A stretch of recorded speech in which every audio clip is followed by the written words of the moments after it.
اور بعد میں بھی زبان کھولے گی یا نبی سلام علیکہ، تو فرمایا پھر تم جب سجدے میں کہو گے سبحان ربی،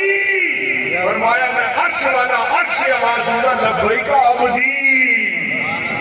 یہ راز منکشف ہوتا ہے جس نے نبی پاک سے پیار کیا ہے، جس نے نبی پاک کی اطاعت کی ہے، جس نے نبی پاک سے محبت کی ہے، جس نے نبی پاک کی سنت پہ عمل کیا ہے، جس نے نبی پاک اور نبی پاک کی آل، نبی پاک کی آل اطہار، نبی پاک کے اصحاب، نبی پاک کی امت کے اولیاء، نبی پاک کی امت کے علماء، جن کو حضور نے کہا میری امت کے وارثین ہیں۔ اور حضرات گرامی بات لمبی ہو رہی ہے، مجھے عاشقوں بھی یہ واقعے نے بڑا ہی متاثر کیا کہ غوث اعظم حضور نورانی صاحب میاں سرکار آپ سے ساری جماعت کرتی ہے پیار، صاحبزادہ والا تبار، نبی الانبیاء علیہ السلام کے غلاموں قادریوں، جناب حضرت غوث اعظم شیخ عبدالقادر جیلانی، محبوب سبحانی، قطب ربانی، شہباز دعوتانی، تاجدار تصوف اور رہبر شریعت، رہنمائے طریقت، واقف اسرار حقیقت، آپ رات تاریخ ہوتی، آپ بہت بڑے ولی اللہ بھی ہیں، بہت بڑے عالم بھی ہیں۔ آج کے دور میں کوئی مدرس، مولانا شفیق الرحمان صاحب سے پوچھ لیں، کسی بھی جید عالم، حضرت بڑے حضرت علامہ افضل صاحب موجود ہیں، کسی سے پوچھیں، سارا دن کوئی 1 پیریڈ لیتا ہے، 2 3 لیتا ہے، آپ نماز فجر کے بعد نماز ظہر تک مختلف پیریڈز پڑھا کر کائنات کو بتا کے گئے ہیں کہ بے علم نتما خدا نہ شنا، تعلیم دیتے رہے، تدریس کرتے رہے، عالم تھے، محدث تھے، مفکر تھے، محقق تھے، غوث تھے، غوثوں کے بھی غوث تھے۔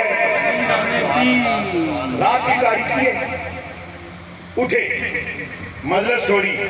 بستر چھوڑا، غوث اعظم سرکار شیخ عبدالقادر جیلانی رحمۃ اللہ علیہ نے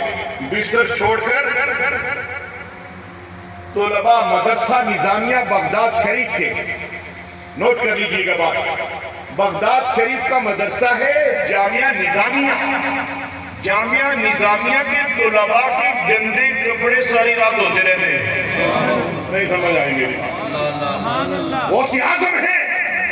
جن کے گیت دنیا جاری کے بغیر دیکھے ختم نہیں لائے جا رہے ہو۔ قادریوں مبارک ہو کہ تم اس شیخ کے مرید ہو جو دربار رسالت سے فیض لے کے کائنات میں بانٹ رہا ہے، اور علم سے محبت۔ آپ کے دل کے اجالے میں پوچھا گیا حضور جی یہ کیا منظر کہ آپ طالب علم کے گندے کپڑے کیوں لے رہے؟ فرمایا یہ میرے نانا کا دین پڑھنے آئے ہوئے ہیں، میں چاہتا ہوں کہ جو وقت یہ کپڑے دھونے میں بسر کریں گے میں وہ وقت ان کو حدیث پڑھنے میں مصروف دیکھوں۔ یہ ہے وہ دین، یہ ہے وہ اساس دین۔ حضرات میں اسی پر اتفاق کر لیتا ہوں، ایک اور حدیث شریف نے میرے اندر ہلچل مچا کے رکھی ہوئی تھی کہ ڈاکٹر صاحب طاؤس ہیں، اور ڈاکٹر صاحب وہ ہیں جو عاشق رسول ہیں، ڈاکٹر صاحب وہ ہیں جو مصنف ہیں، ڈاکٹر صاحب وہ ہیں جو جسم کے بھی طبیب تھے، روحانی طبیب بھی تھے۔ حضرات میں اسے روحانی طبیب سمجھتا ہوں جس کے لبوں پر ذکر ہے، جس کے لبوں پر درود ہے، جس کے لیے ایک حدیث سنیں مختصر ہے، وہ طویل حدیث پھر یار زندہ صحبت باقی۔ میلاد کمیٹی والوں کو تو میں جلدی جمع کر کے کہیں نہ کہیں سنا ہی دوں گا۔ پیارے جاوید صاحب یوسفی قبلہ نبی الانبیاء علیہ السلام سے صحابہ